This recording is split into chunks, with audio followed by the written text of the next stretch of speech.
Alright, today I will be demoing the National Weather Service Enhanced Data Display version 4.4. To start off with, there is a Google Maps interface here in the middle. You can click and drag to pan.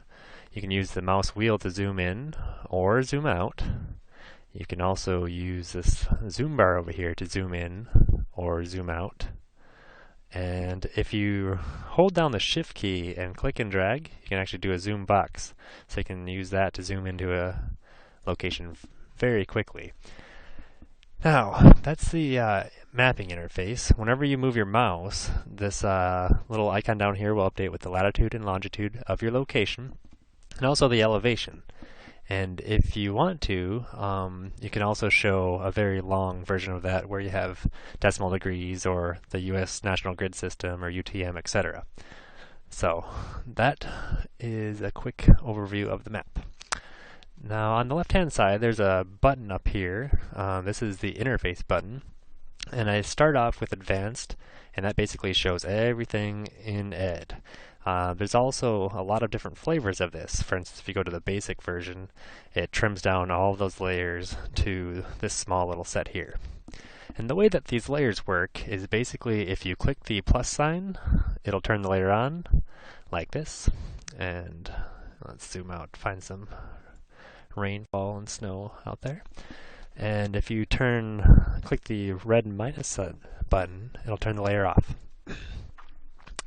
Now this little slider here changes the opacity of that layer. So if you slide to the left, it's less opaque. Slide to the right, more opaque. This little control down here controls the radar. You click the play button, it'll loop it. And this little slider will update with the current time of that radar scan. And there's a legend button up here in the top right hand corner. If you click on that, it will show you the radar reflectivity here, and also should sync this time with this time over here. Let's see here. We'll close that down for now. If the radar ever doesn't show up, you can use this secondary option here to bring up the secondary servers. And there's sometimes both of those may not work, just depending on demand from the user group in general. There's also the backup option here, where if you click on the checkbox there, it'll pull in a static one that does not loop. I'm going to close the radar down for now, and I'm actually going to switch back to the advanced panel. And then if I come down here to the more layers portion, there's actually a tricky way to add some more radar data. There's a folder down here called radar, and under there's a lot of different ways to display radar data. The MRMS layers here are multi-radar, multi-sensor data, and what those show is the multi-radar, multi-sensor data, which combines a lot of radars with ground-based observations and try to give you a complete picture of the radar data. Now, whenever a layer is selected down here, you can use this little opacity slider to change the opacity of that selected layer. So what I'll do now is just show you a fourth way to add radar data. And under more layers, if you go all the way down to the bottom, there's this universities and research. And the folks at the University of Wisconsin have created a really nice way to display all kinds of different information from satellite to radar. And this one's probably the most popular one. It's the precipitation phase, which shows you where there's snowfall and there's rain, and also the mix, kind of what you'd see on TV, the pretty colors. And you can click this little loop button to loop through the different frames that they have in there for the last couple hours or so. But you can also change the frames up here. So if I change this frames, say to 75, it's going to load 75, or I should say 60 frames, because I did put a maximum on there, 60 frames worth of radar data. And if you loop those 60 frames, that'll go all the way back to about 3 a.m. this morning, which is about 12 hours worth of radar data. And it'll take a little bit while all these actually come in, and I'm going to actually increase our loop speed here. So as you can see, there's quite a bit of data in there, and once it all does come, you'll get a full 12 hours of individual scans for rain, snow, and precip. So that's a really powerful tool. There's a lot of other things in here you can kind of peruse through to figure out, play with any of these sets, but by and large, it's pretty neat. So what I will do is close that down, and I'll continue off where I left off with radar up here. So what I'm going to do now is show you some of the other options here. If you click on this guy right here, this controls all the different radars across the country and shows you the layer age of the most recent scan. So if they're red, that radar hasn't had a lot of new data recently. If they're green, it's been in the last few minutes. So for instance, here's Charleston. You click on that and it'll pull up the latest reflectivity only for that radar, none of the other ones. So it's very specific. And what you gain from this one is the ability to, say, get some of the dual pole data and stuff like that, which again you can also get from the University of Wisconsin in a mosaicked view using that University of Wisconsin layer. Now this one takes a little while to finish all the requests because it has to wait for the other ones to finish, but eventually you'll get the data coming in. I guess this is storm total accumulation, but this guy right here is an archive data button. So what you can do is pull in that, and you can go back in time. Say, let's go back to a pretty good event, and it does say the data goes back 2 years up here as a disclaimer, although the person running this database has actually been populating it back and back further and further in time, so you actually might get data from even longer than that. But the cool thing is, what you see here is Hurricane Sandy coming on shore on the evening of October 29, 2012. So you can see where all of that is. And I'm also going to pull up the storm reports widget down here, bottom center. And what that does is it shows you or at least gives you access to controls to show storm reports. If I uncheck this real-time button and it goes into archive mode, and I can go back here, say this is the same date, which is October 29th, and that should probably be sufficient. And what it'll do is it'll gather all of the reports for that specific night. And you can see there's a mess of them because there's a lot of stuff going on.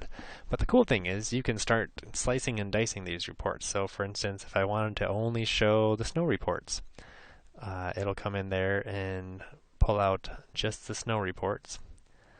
And some of them went in the database as heavy snow.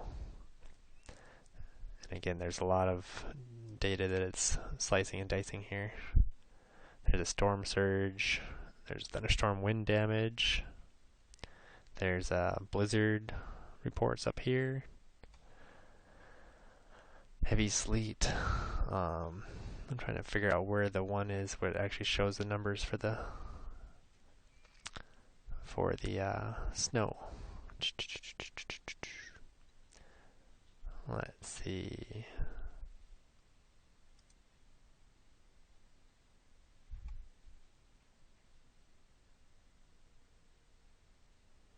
There it is.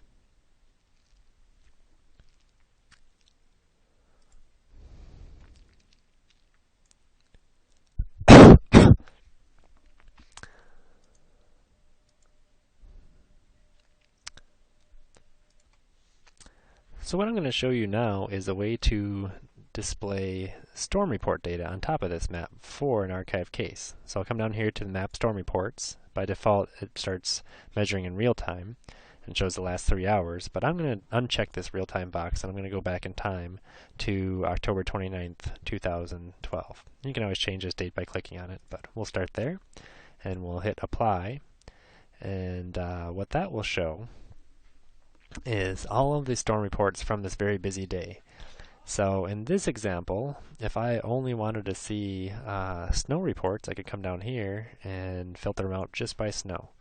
And it got rid of all the other reports. And similarly, I can use my little middle wheel on my mouse button to toggle through all these different reports. This one is showing wind damage as Hurricane Sandy came on shore. And it color codes it by the severity, and I use that with this little color option here. If you don't want that, you can uncheck it and it changes it. Also, the size is determined by the severity too. So the stronger the winds, the bigger the value for that. So I'll leave both of those checked. If you don't want the icon, you can also just get the straight reports. And you can also show values, say, over a certain threshold. So if I only want to show everything that's above 75 miles per hour, you will see that it filters all of them out. And it's pretty powerful. You can keep on moving up through the different scales here and say, there's all the 90 knots, or 90 mile per hour reports here. And again, this is all archived data. So if I put it back in real-time mode, it'll get rid of all those. And if I take off this toggle here, it'll clear out the archive radar data. And now we're on to our next field. The next field I have up here is satellite data. If you turn it on, you'll see a nice loop of satellite data from the University of Wisconsin is actually providing this layer. And when you loop it, that'll sit there and go through all the different satellite values. And there's the scale for it.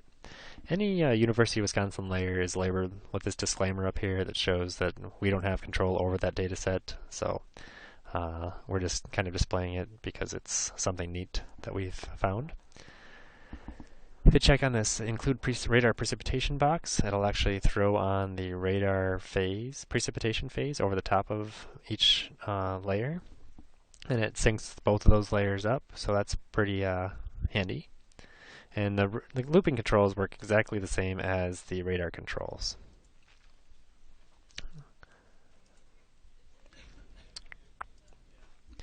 Now next is the tropical layer. I'll click it on, but there's not going to be anything because we're in the winter season here, but typically the National Hurricane Center probability cones would show up, and you could mouse over them and zoom in and interrogate them, much like many of the other things in ED. Same thing with these two fields here. So that leads us to the rivers quick layer. If you click on that, that will pop up all the rivers across the country that are currently flooding or forecasted to flood.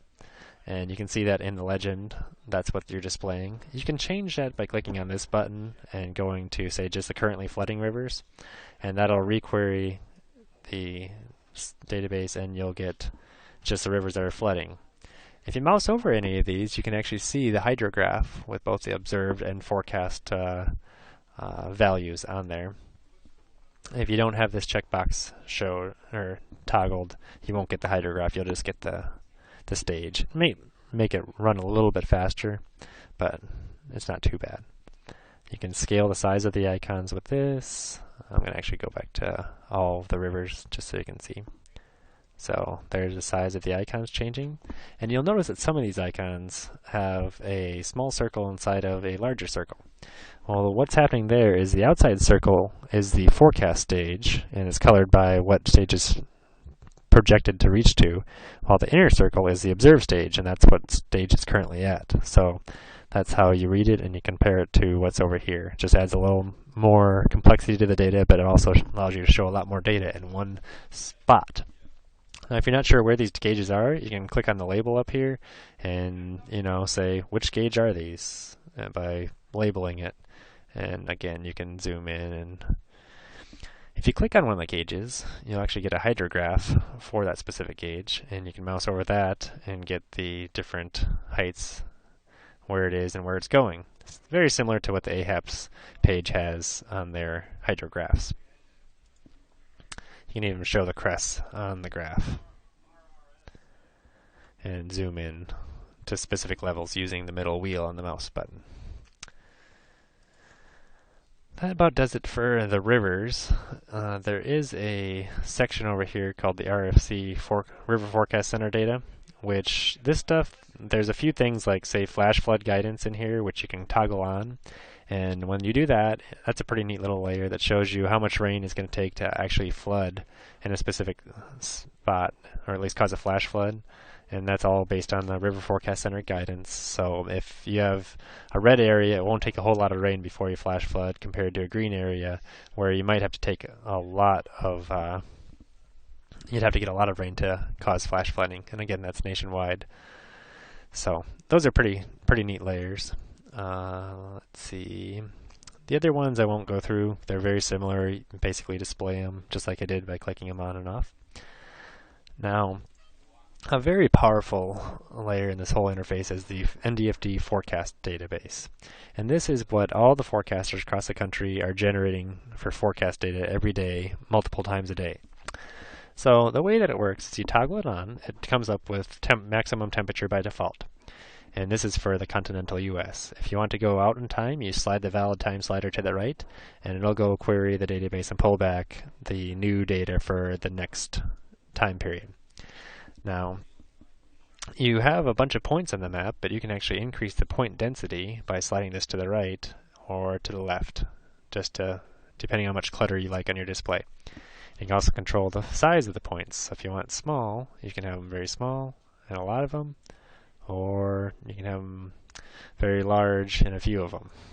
And you can invert the color too if you want to. So there's a lot of options here for points. One thing that most people are really interested in is how much is it going to rain in the next couple days, or how much is it going to snow. So I'll flip to the total new snow grid here. And what this does is it accumulates the snow throughout the period. So for instance, there's a lot of really large values up here in the Pacific Northwest. And if I start at the very beginning, you won't see a whole lot of snow show up. But as I add periods on to the end of that, it'll start accumulating it, and you'll get a running accumulation for that grid. Now if you go all the way to the far right, that's as much forecast data we have as we have for snow, and in that case you'll see the full storm total, or the next 36 hours or so accumulation, and you can see where the accumulation is between right here in the legend. And if you wanted to, you could actually throw an ice field on there too, just to see the difference. And I'll go into precipitation, total new ice. And this is this ice field, and I'm going to set this valid time on ice all the way to the end here. And then you can see the ice too. I do have a bug in the program where these things are not the right values. They're showing temperature, but I'll find that later. And again, opacity you can use with this one to kind of change the opacity of the two.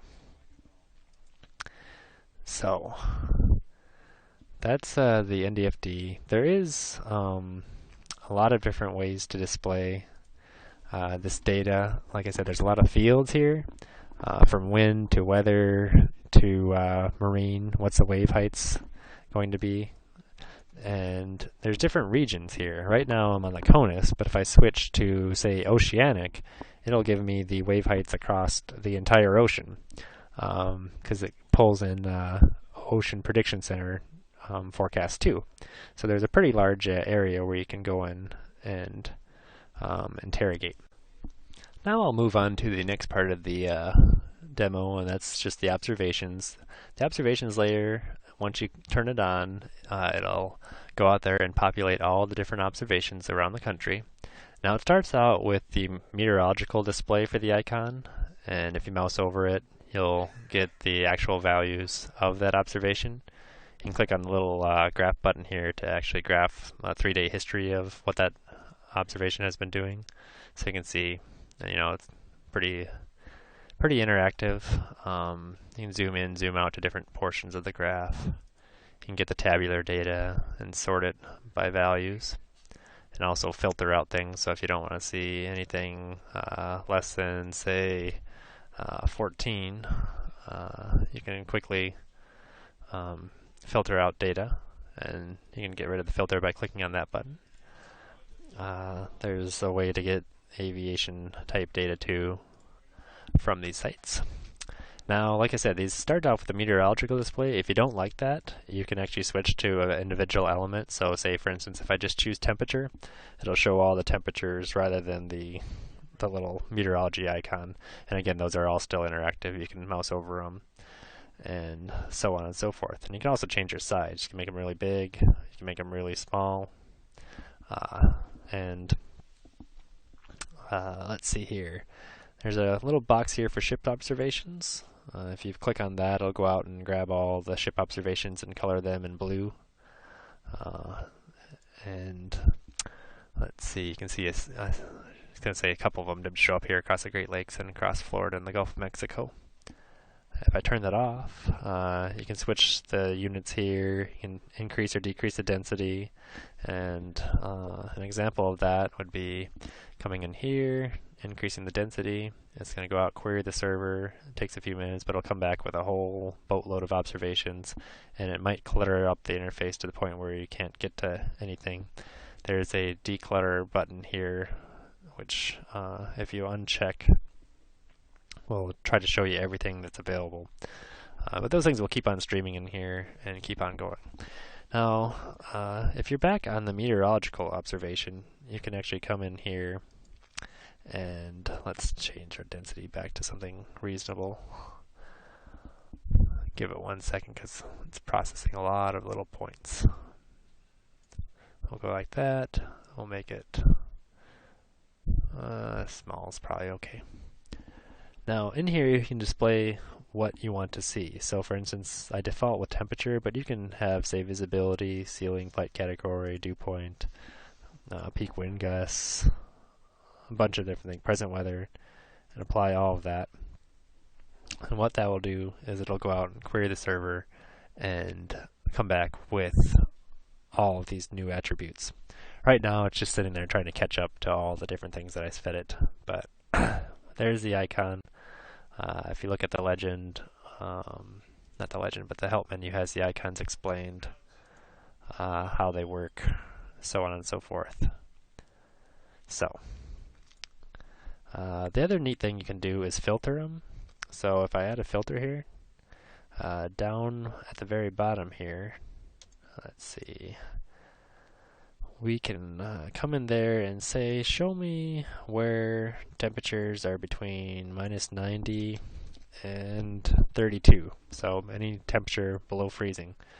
And what it'll do is it'll go in there and filter out all the observations that are above freezing.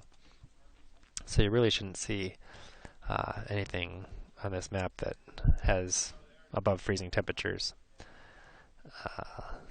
And then if you want to clear the filter, all you do is uncheck that button and hit apply, and all the filters will come back. Or you can hit this clear button right here, and that'll clear all the filters too. So that's the long and short of it. If you only want to see ASOS sites, you can come up here and switch this to ASOS, and it'll only show you the main observation sites. And so, for instance, you'll see blowing snow up here in Canada. And I think that's about all I want to say about the observations. Let's see. So we'll close that down. This little eyeball right here, this is the ObWatch. What it'll do is it will keep track of obs for you and color code them and update them every 2 minutes. And you can sync it to the map using this button over in the up and right hand corner. And instead of the station list that you have here, it'll go out and grab all the observations in the map view portal and display them. And for those, you can sort them by all these different values. And again, you can click on a station here and grab the observation graph for that specific station. So if I get rid of that, the fronts, I'm not too thrilled with them, but it'll show you where high and lows are and generally where the fronts are. But it needs a better way to do that. And then on here, this will show you the current sea level pressure contours, which is kind of neat. Upper air shows you the upper air data that comes from the balloon soundings. So for instance, if you click on one of those, that'll show you what the balloon did in the morning or afternoon run. Hard to read those, but that's where you get to that data. I forgot to say that there's also precipitable water climatology, shows you where you fall in the scheme of things. Same thing with climatology of 850 millibar temperatures. And you can change the date at which those are valid for. Then you go into the kind of the probabilistic things, say like the model spectrum. You can see that there's not data everywhere, and this is kind of on a Weather Service Office basis. They choose if they want to run this data set. But if I pick a place like, say, Minneapolis, what this shows you is a box and whisker plot showing all the different models, which if I show them here, that go into this box and whisker plot, and shows you where the NWS forecast falls in respect to all those models. The red colors basically say there's high model spread, where the green shows there's low model spread. And you can kind of show the trends too. If you click on this button, it shows you how the forecast has been trending through time. So this is a forecast 7 days ago, and this is it yesterday. So it's been kind of cooling down in the forecast trend, especially on this one right back here, where these little brown ones are the observation. But this is a 7-day forecast, so there's day 1, day 2, day 3, day 4, all the way out to 7 days. And you can also apply a bias correction to try to minimize that spread of the models. Here's a bunch of different fields that it's valid for. If you click on the pop one, it's going to go do probability precipitation and show you kind of where it's going to rain at. Same thing with wind speed. It kind of gives you an indication of where the models are going for wind versus us. And you can change all your different sites here if you wanted to do a different one, say like Eau Claire, or change your office to, say, Indianapolis, and so on and so forth. And the climatology in the background that I was showing you for, let's see, Minneapolis, which is right here. These ones right here show the record high and the record low temperature, and the normal high, the normal low temperature. And you mouse over it, you can get all that same information. So, pretty powerful little graph. If you have this little button checked, it'll actually show you a histogram for that specific point and where all of the data falls over an area rather than just at a point. So, each office defines the area for each one of these sites, usually on a zone around that site. So you can talk to your office if you're more interested in that. So that's all the model spectrum stuff. If you go over here, you'll get into the SREF plumes, and this just comes straight from the SREF. What this shows is basically you go over, you click on a little icon on the map, and let's go to a time that's a little closer, say like this one, and it shows you how much rain they're going to get. That's what total QPF is. And you can also throw the Weather Service forecast on there to see how that compares to what we're forecasting. And again, this is from the SREF. It's just running statistics on the model. And all these different options I'm adding are just adding standard deviation and stuff like that. And here's a legend up here for you. If you actually switch to snow, there's the total snow for the forecast, which is minuscule compared to what they have been getting. But you can mouse over it. It shows you kind of a summary down here, what the maximum amount is. If I do it for temperature, let's see. Here we go. So on temperature, you can see basically almost a hour by hour where things fall, and it's going to basically warm up, then stay warm, and cool off. And you can do that for any of these sites if you just click around the country. It updates with the latest data, like that. And same thing with dew points, wind speeds, just a bunch of ways to look at probabilistic data.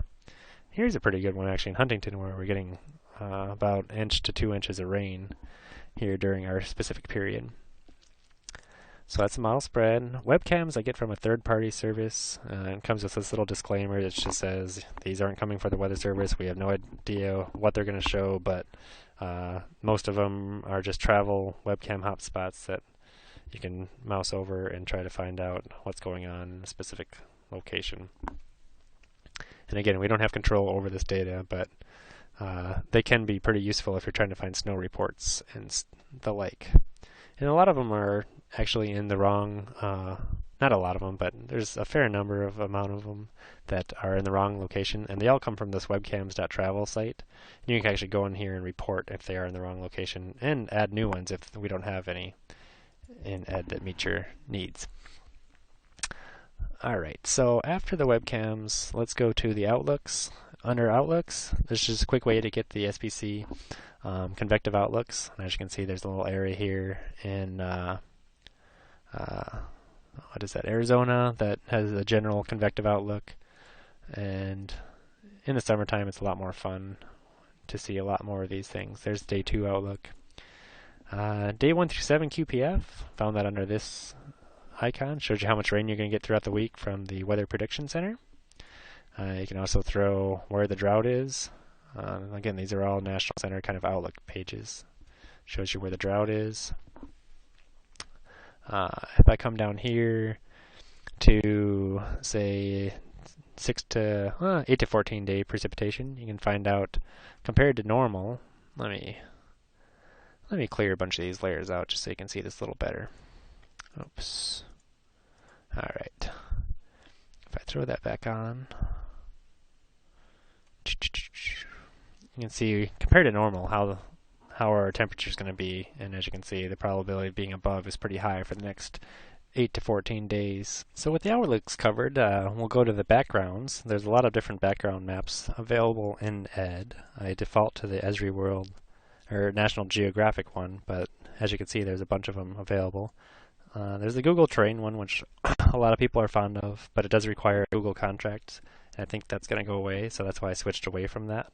But the nice thing is when you do have the Google ones on, you can click on this stoplight, and that'll show you the traffic map, which is a nice addition. That works again for any of the Google ones, and I did make some darker versions, which are kind of nice to see if you're been staring at a screen all day. So there's Google Street, there's Google Hybrid, and if you go away from the Google ones, as soon as you go to the Esri ones, you lose the stoplight ability. Now, let's see here. In the night lights one, it's kind of neat because you can actually show the world at night. It might be a little difficult to see borders, so what I'll show you is under more layers, there's these boundaries, and there's some really neat ones that are called interactive. And for these ones, you can do the interactive state, and that shows all the boundaries, although you still can't see them because it defaults to black as the line color. But if I switch it to white, you'll see them appear. You can also change the thickness. If you don't want the labels, you can change the font size to 0, and that'll remove all the labels. If it's not opaque enough, you can change opacity, like that. And you can also say throw on an interactive county layer too, which, following the same line or principle, let's go 1, and let's change this to, yeah, that looks nice. So there's the counties, and a lot of times for counties, let's go into this area around Green Bay, you want to see their names. So I'll throw the names on there, and you'll see all the different counties with their names. And again, you can change the background layer to be just a blank one if you want. So that's just some neat things. The other interactive layer, there's 3 of them in ED right now, is the NWS office, the counties, and the states. If you switch on the office one, it shows you all the different forecast offices' geographical boundaries across the weather service. And again, those ones are the same. If you want to change the color, as long as the thing's highlighted, you can switch the color and change the thickness of it, and so on and so forth. You can even change opacity too. So I'm going to sweep out all those layers by clicking the clear button, and that'll clear anything down here in the more layers area. And I'll go back up to the backgrounds, and that about covers it for the quick layers. Like I said, this little clear button will clear out all your layers. Start you with a nice clean display. We'll go back to this one, and the last thing I'll show you, at least with regard to the quick layers, is this little button right here. This will actually hide and show the control panel. If you click it, it'll make you basically a full screen version of it, and if you uncheck it like that, it brings the control panel back for you.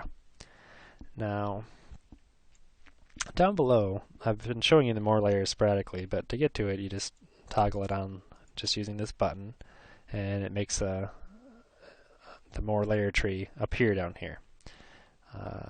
And under here, there's about 340 different layers or so, and it can kind of get overwhelming because depending on what you throw on there, you may or may not be able to find it, just given the folder structure that I currently have. The nice thing is you can actually search for a layer by name. So if I want to see anything regarding, say, precipitation, it'll dynamically search and find everything that's tagged with precipitation for that layer. So for instance, if I want to see, say, the last 90 days worth of precipitation, there they are. I always throw this little state overlay button on just because it's easy to toss it on over that layer. Now, for instance, if it did happen that the state overlay was below this layer, I'm going to take you up here to the top right hand corner, and there's something called the Layer Manager. If you have that on, you can actually move the order of the layers around. So what I will do is I will move the states underneath the precipitation, or the precipitation above the states. And sometimes if the click and drag doesn't work, when you have just a few layers up here, you can always use this Move to Top button. And now the precipitation layer is on top, and I can still control the opacity over here as long as it's selected. Just like I did the opacity over here. So that's pretty neat. I'm going to move the states up to the top because I like them up there. Radar and satellite are special layers, so that's why I kind of use these two. But generally, this layer manager allows you to keep all your layers in order and change the vertical index of the layers. And the refresh button here just refreshes this window and tells you which layers are currently visible in the display. And whenever you add a new layer, say if I came over here and added rivers, you'll see the rivers layer pop up in here automatically.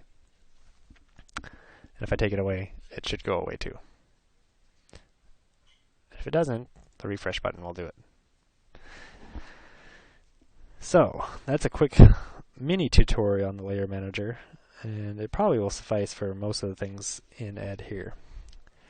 You can click and turn these layers on and off by just clicking on them. Something simple as that.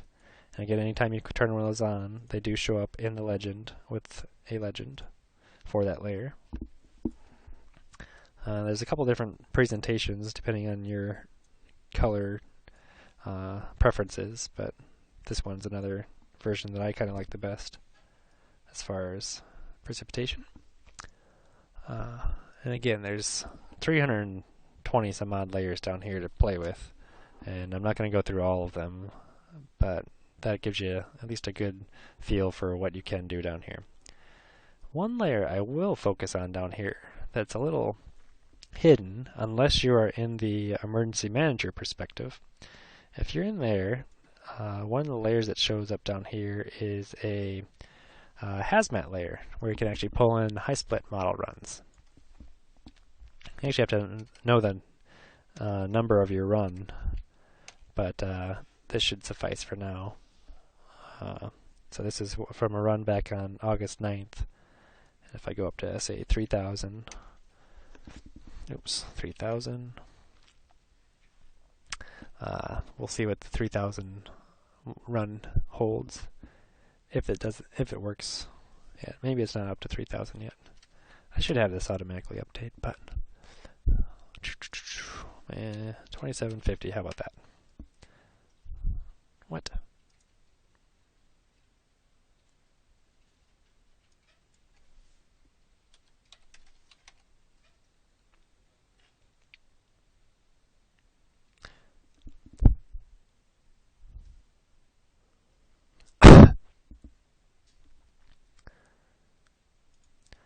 Okay, what we'll do now is show the 2600 option, and what you can do is cycle that out in time and see where some hazardous chemical may deposit. You can also find out a time of arrival for that as well. And that should display momentarily. Let's go back down here. So, if you mouse over it, you can find out how long it's going to actually take to get to a specific location. Same thing with the concentration. If you mouse over it, you'll get the concentration at that specific location. So, for instance, there's the contours. And this only works in Google Chrome and Internet Explorer, because there's a bug with Firefox and the vector layers that I haven't yet figured out yet how to fix. Alright, so that does it for most of the special layers. There's really neat ways to pull up snowfall data, snowfall contours for the last 48 hours or so.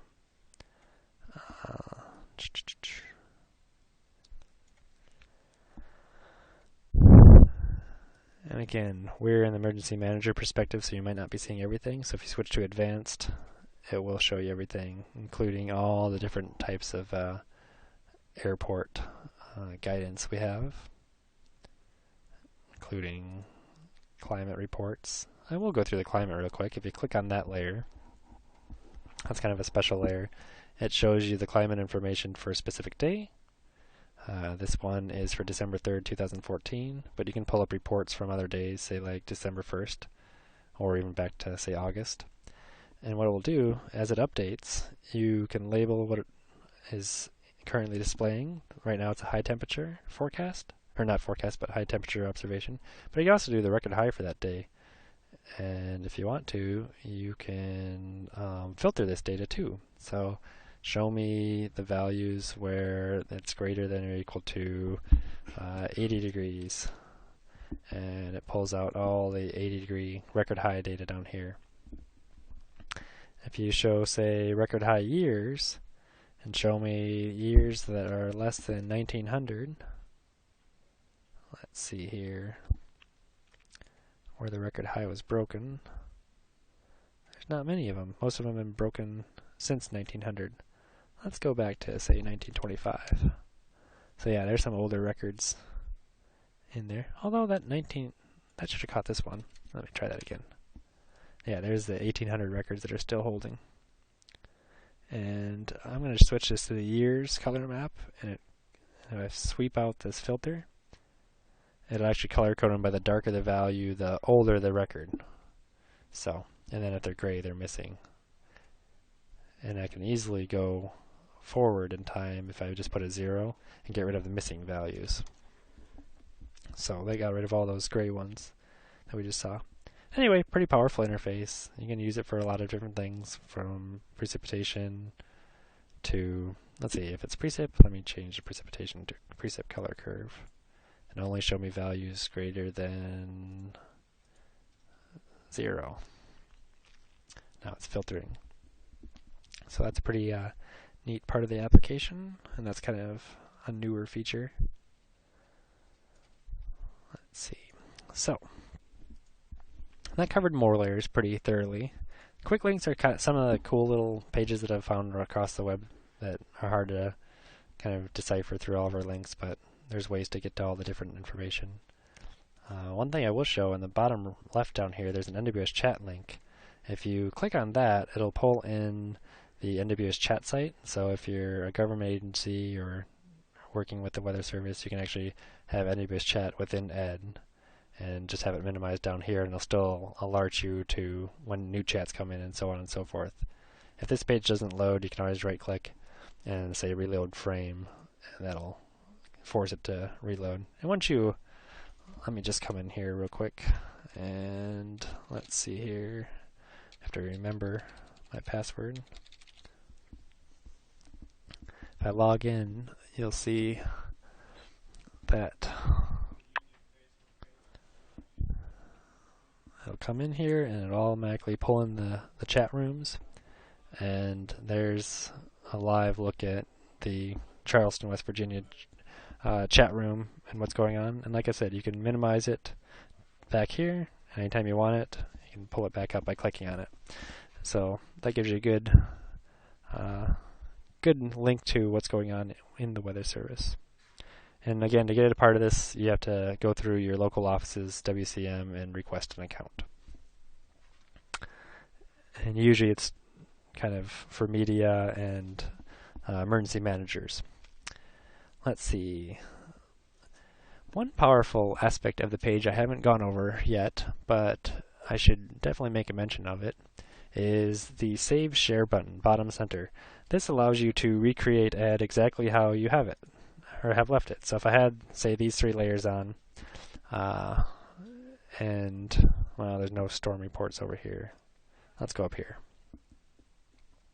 So if I had these layers on, and I like this view, and I didn't want to have to try to create the interface every single time, I could hit the Save Share button, and what that'll do is it'll create a long URL, and also a tiny URL, and a go.usa.gov URL. Both of these are much shorter than this long behemoth of a URL, And the tiny one is good for pasting on Facebook posts. The go.usa.gov one takes a little longer to generate, but when it does work, it's good for military applications because they can't hit these types of URLs. So depending on one of those, you can share it, share ed via social media, etc., and it'll quickly go and recreate ed just like you found it. You can also make a QR code if you want to include this same view in a presentation. You can copy this and paste it in a PowerPoint, and anyone in the audience can use their phone to scan it and go to ed. So if I actually go to the link that it generated here, you'll see that when it does come up, it pulls up all the layers that I currently had and maintains the order that they were in. So for instance, there, grabbed our radar data, states, 48-hour snow contours, and also, oh, I had my high split one on too, so I grabbed that one too, which is still in the background, but yep, that's how that works. So be sure to use that often. Now, I've covered most of the stuff on the left hand side and the bottom center.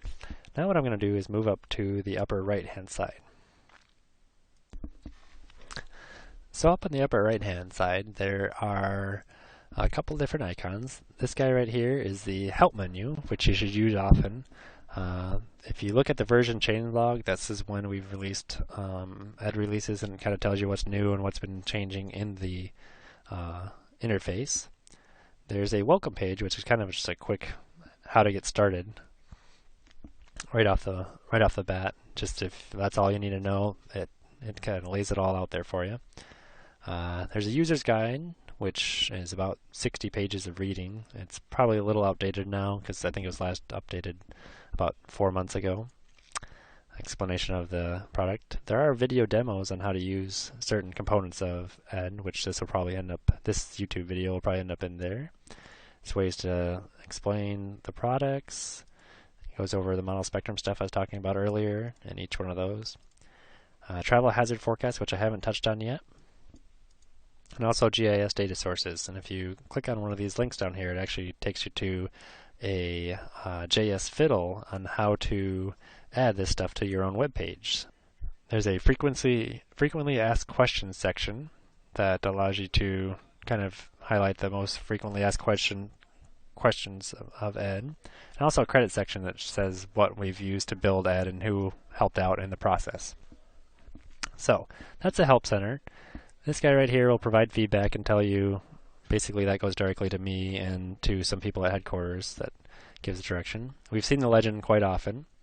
There's a toolbox, and in the toolbox there's a ton of different options, and mainly this is your kind of place for doing some really cool things. One thing I will do is if you toggle the NOAA logo on it, it adds a little meatball, the NOAA meatball for grabbing screenshots and such.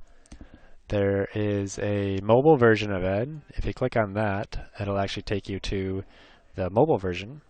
And in the mobile version, it's pretty lightweight. It doesn't have all the stuff that ed has, but the main difference between this and ed is that whatever's underneath this cursor here is where your map it will grab forecasts from. So if I'm there, I click it, I get one for Denver International Airport. I click on this and I get the product over here on the left hand side. Again, that's all the mobile version, and in here, like I said, there's many things that are very similar to the current ed, and it tries to grab all the stuff for you fairly quickly, even the observations. And on the observations, you can pull up the graphs of this data. Let me just see if I can get one that actually graphs data and interact with them just like you would on the other page. And let's go back to the actual ed display. Alright, there we go. So, alright. Now that we're back to ed and we went back to our tiny URL that we just generated, it's going to take us about here, and we'll clear everything off, and we'll clear that off. And So I hit the mobile version. There's a layer manager, which is the same thing we were showing you earlier. There is the save current state, which is the same exact button as this, but it's hard for people to find, so I added it here too. We've toggled the meatball on and off. Now, this guy right here, the add WMS service, this is a really, really cool part of the Ed application. What you can do with this is bring in your own layers and services from outside of Ed. And the way that that works is that essentially you set up a mapping service, whether it be a web mapping service or an ArcGIS REST service in your own organization, and you can just put the URL in this link. So let me show you an example here. I have a couple of them prefabricated. One of them is, say, wind turbine locations. What that does, it fills out a layer name, fills out a service URL for that specific service, and then the layers on ArcGIS layers you can leave blank, and it'll just add whatever comes up from the service URL. And I do have a few data sources where you can get these sorts of things, these data sets from, but like I said, you can bring in your own company's data or whatnot. And there's also a way to save this so you don't have to retype this every time. So once you get something that works, you can add it to the map. Let's see here. So this little guy right here is just a quick way to remove that layer from the map so you don't have to go to the layer manager. And this right here will make a get capabilities request for the map server layers, which are these down here. And an example of a map server layer might be the wilderness preservation areas, which are up there. You can see how that layer is named WA. And if I did a get capabilities request on that layer, it comes up with an XML document with a lot of code, or I should say text, that takes a little while to filter through. And that might take a little while to load. I'm not sure why. There it goes. It actually reached the server. Thinking about it. But anyway, there's a couple other examples in here. Say visible satellite imagery from Iowa State. Or you can add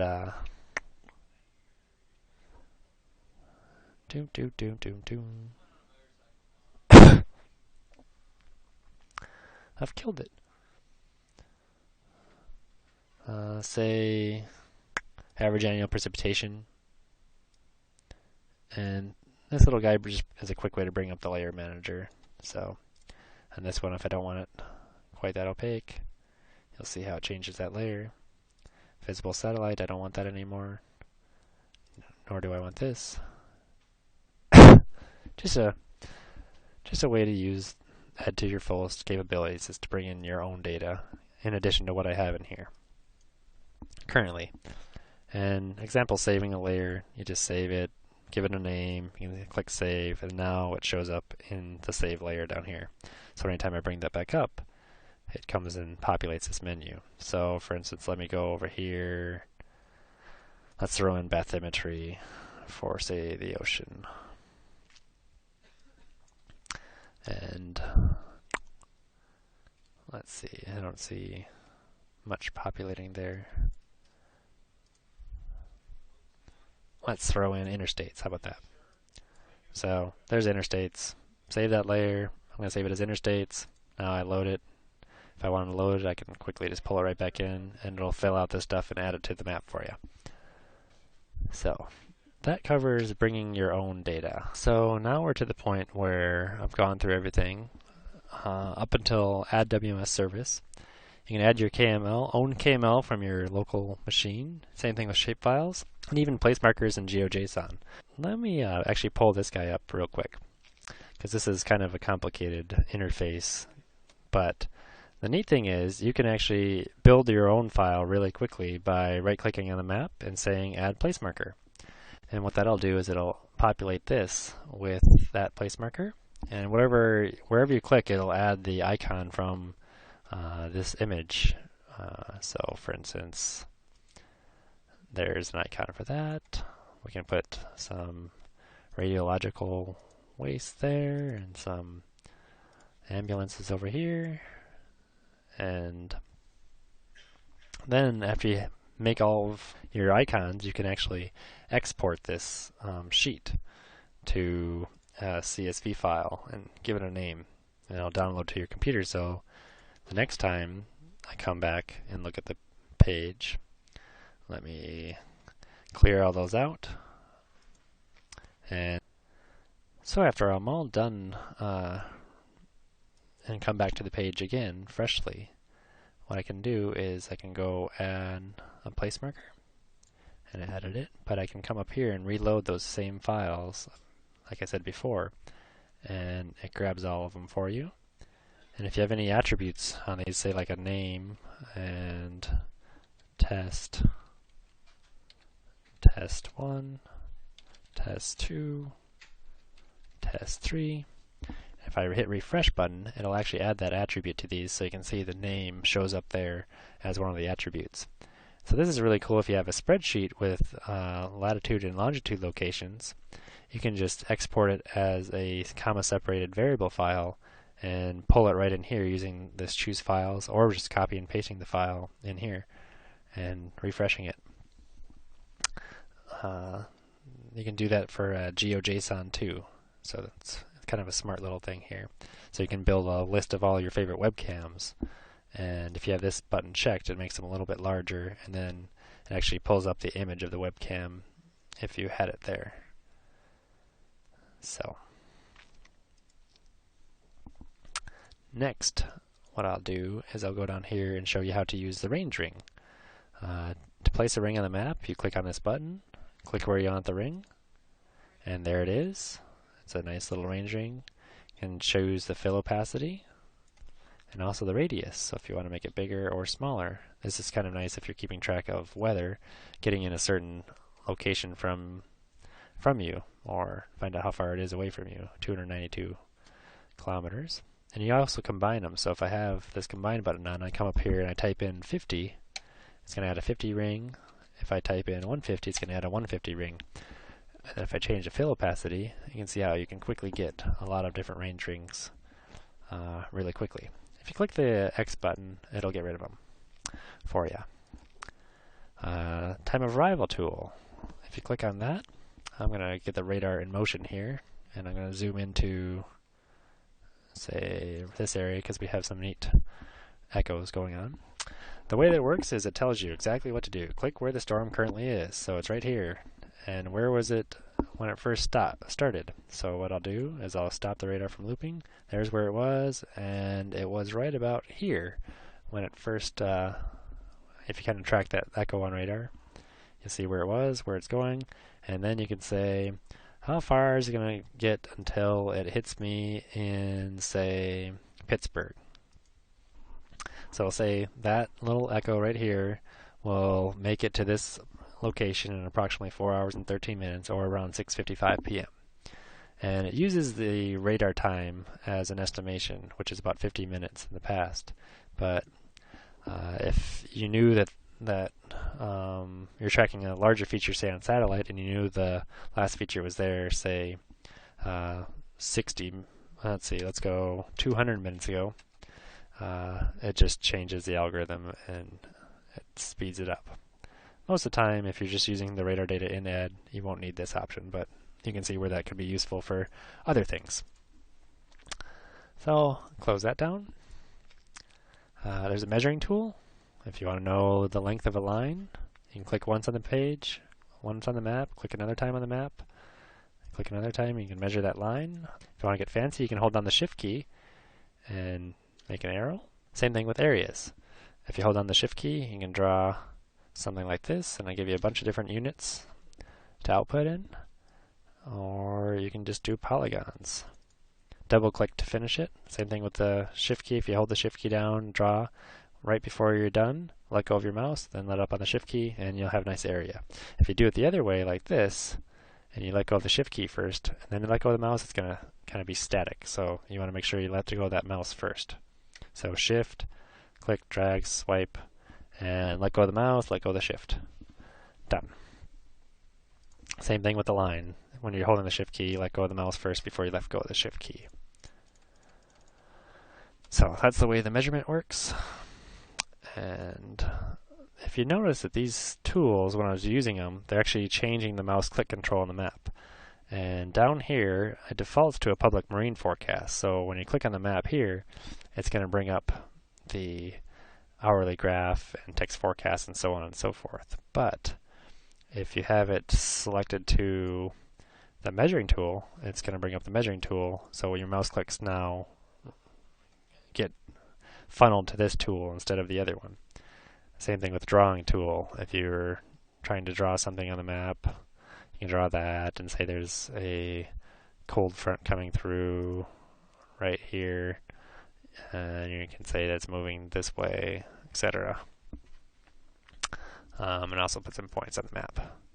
So that's the drawing tool allows you to annotate the map. And there's a fire weather forecast. If you have that clicked and you click on the map, it's going to go and grab a fire weather forecast rather than the typical public zone forecast. And it may take a little longer to grab this, but eventually it'll come up with your fire weather forecast. This is the default hourly graphs that the Weather Service displays, not the interactive ones that are typically on ED. And I did that mainly because they have a lot of parameters that I can't get to through my database, like lightning activity level. And same thing with the tabular one. This is the default one. So, and then finally, there's an option over here to request a spot forecast if you're looking to burn a brush of wildfire for a national forest or something like that, or doing a search and rescue exercise. Just be aware that this is mainly for government agencies or search and rescue type operations, because that goes directly to the forecaster. Now, let's see, if I go back up to our list here, I just covered the drawing tool. The zoom, it's alright. You can zoom around the country by just choosing where you're going. I talked about adding this to the mouse over option back here. Turning on serif fonts, an example of that would be when you have a lot of these things. Sometimes the fonts get a little funny when you have the serif fonts on, and if you just change it a little bit here, you can see how the fonts are a little more just mono-spaced and not as pretty. And for example, like that. So, and that goes all across the interface from storm reports to what the NDFD forecast displays for their values back here. So if I turn that off, you'll see how the fonts, or turn it back on, the fonts change a little bit. And I just kind of triggered them to redraw by just changing the zoom level, because if you move left or right, it probably won't redraw the layer, and that triggers that to kick that off. Weather effects is something fun that just lets you know when it's raining or snowing outside based on this observation. So if I actually turn them on, you'll see little raindrops falling across the screen. So anyway, when you turn that tool off, it'll turn off those weather effects. And the weather effects actually do slow down your PC a bit because they use your processor to generate the data. So I've covered everything all the way up until this little guy right here where I told you how to change your site when you click the map. Now be sure when you're done to uncheck that box so that wherever you click on the map next won't change your site. So now, as you can see, I'm kind of stuck in, say, Minneapolis. If I click on that, the page will default to Minneapolis. So next time I come to the page, your 32 will actually refer to Minneapolis instead. And this is a quick look at your 7-day forecast and any watches and warnings or advisories in effect.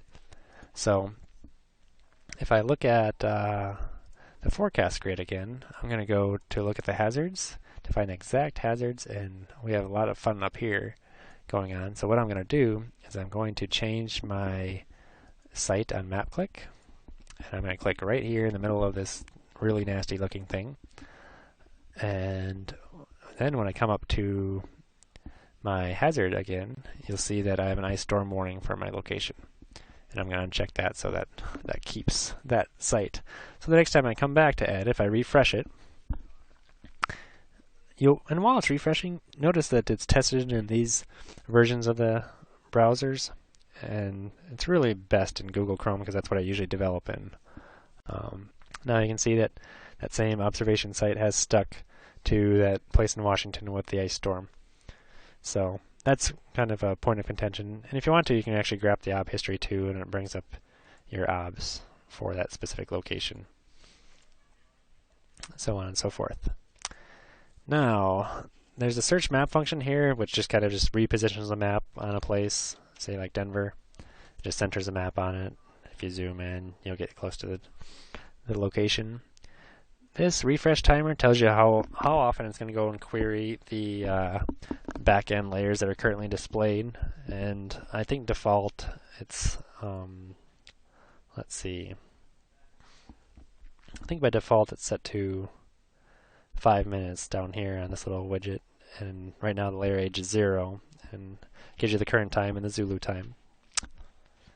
And that covers most things in the map. Now, I did save one of my favorite features for last, and that's the travel hazard forecast. There's a few different ways to bring it up. One is this icon right up here. It's called the travel hazard forecast. If you click it, it will bring up the interface. Also, if you change your interface over here to the travel option, it will bring it up. And the third way to bring it up is if you right-click on the map and set a start point, it'll go in there, grab that point, and automatically insert it in here. Similarly, if you want to add an end location, you can come here and right-click and set an end location. It's just a quick way to get all of your points quickly added rather than having to type them out. Now, as you see, as we come across Washington State here, you run into some of that ice that we were showing you earlier from the forecast database over here. So if I switch that back over to hazards, you'll see that when you run into that ice, there's your hazards. So the way this works is when you are looking at this route, along the route you hit these segments here. The segments show you all the potential values along that segment. So for instance, you have temperatures ranging from 27 to 32 degrees, where the point here shows you the worst case conditions of all those. So for instance, 27 is the coldest temperature on the preceding route or the following route. So that's the difference between the two different mouse overs, and they both kind of show you what you're going to expect. So there's a lot of different options in this widget, and it can be very powerful. What you're seeing as the numbers back there are temperatures, but you can display anything of those, any one of those attributes you want. For instance, max wind gust. You can also depart on a different day, and you can also change your travel mode if you want to go by bicycle instead. In that case, you might actually not have too many difficulties by the time you get there because the storm will be gone. But you might have some stuff along the way in this range. You can add a different route. Say you don't want to go that direction. You want to stop down here in Boise. You can add a waypoint down in Boise, and it'll recalculate your route based on that. I'm going to go back to the vehicle just because it's more exciting. So in this instance, you're going to go back down through Boise, and you still end up hitting some of that storm by the time you get there around 11 on Friday. And again, the trip takes about 22 hours, 5 minutes, 1,482 miles. You can get rid of all your waypoints if you sweep them out like that. You can switch your directions if you want to go from Seattle backwards to wherever we're going in South Dakota, Meadows, South Dakota. You can avoid tolls and stuff like that. If you're typing in a location, you can actually just type it in here. If I say Denver, Colorado, I can head out that way instead.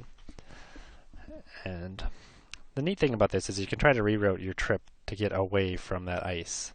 So in this example, I'm going to go down to Portland instead, and I still end up hitting a bunch of ice. So maybe let's go down to Sacramento. Not that this is the most efficient route, but it shows you how you can try to reroute your trip to make it work.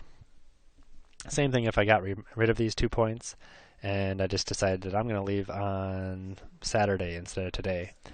In that case, when I go, everything should be pretty decent. So,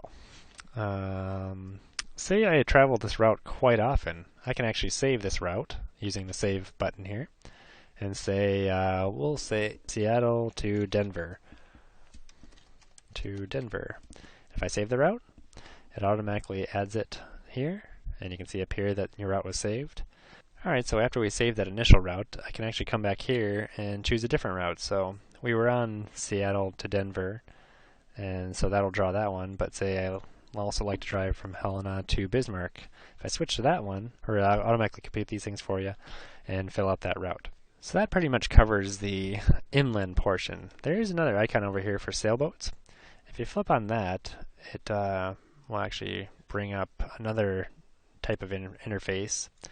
And this one tells you how to use it. It's just like the measuring tools, but instead you can get a forecast over the waters for it. So for instance, if I come up here to Portland, Seattle area, and I want to go down the coast, I can come down the coast and I can go out into the ocean, and based on my vessel speed, I'll probably run out of forecast data sometime in the central California area if I'm only going at 12 knots. Well, maybe it's going a little farther. You're out to Sunday, December 7th. Well, we might actually make it. So, yeah, I guess we did make it the whole way. So, if I hide the icons, changing my icon display, you can see that there's my parts of my route where in this area I'm going to run into some waves and some wind. Same thing down here. This one's still kind of a danger area. If I go to someplace like the Great Lakes and go like a ship would maybe do, you can see how there's some pretty decent sailing conditions there. Most of them's green. And the legend kind of gives you an example of what it color codes the legend by. You can also, again, throw your maximum wind speeds and all that data on there. And choose a different date to leave on. Same thing, you can save your route. If I want to, I could save Great Lakes. And now that's one of my options. So if I come back to the page, this is one thing that won't save, is the marine travel hazard forecast route, just because they're a little more complicated because I'm not using a routing service. And if I bring that back up, and I bring up my previous Great Lakes route, there's the same route I just took.